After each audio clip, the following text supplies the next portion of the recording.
Wel, mae'r ardd yn gartre I bob math o greaduriaid a gyda fi fan hyn mae un o fy ffrindiau gorau. Dyma Menna'r bwni ac mae Menna wrth I bodd yn bita dail a blodau dant y llew. Ond tybed, beth arall sydd yn byw yn yr ardd?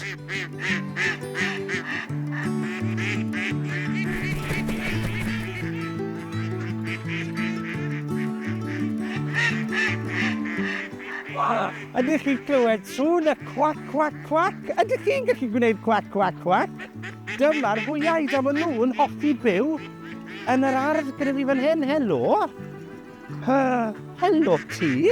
Hi.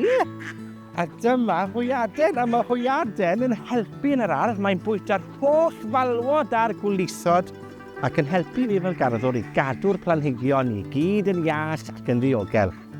Mae'n hoffi bita lot, mae'n folgi. Ti folgi bach I ti?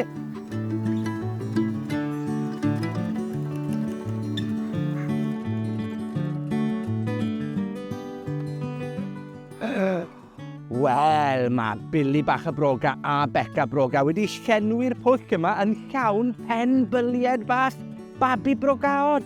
A chyn bo hir, bydd eu coesau bach nhw yn disgyn bant ac wedyn bydden nhw'n neidio mas o'r dŵr ac yn llenwi'r ardd yn llawn bwrlon. Chi'n clywed murmur y gwenyn. Maen nhw'n byzan rownd y blodau. Maen nhw wrth I bodd yn eillio gold y gors fan hyn. Maen nhw'n casglu neithdar, a neithdar sydd yn creu mel.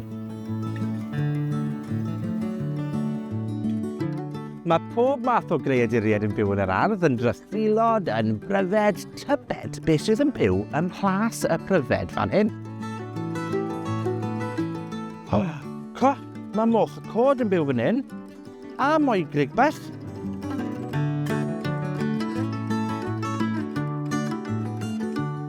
Oes Dewin, ti'n cael gyda le? Mae'r ardd yn llawn creaduriaid o bob math. Tybed beth sydd yn byw yn eich gardd chi? Wel, ewch ar helfad o philod I weld, a chofiwch I rannu lluniau gyda ni yn sianel Dewin a Doti. Wel, mae yna dipyn o arddio dyn ni wneud o hyd yn dos. Welwn i chi top.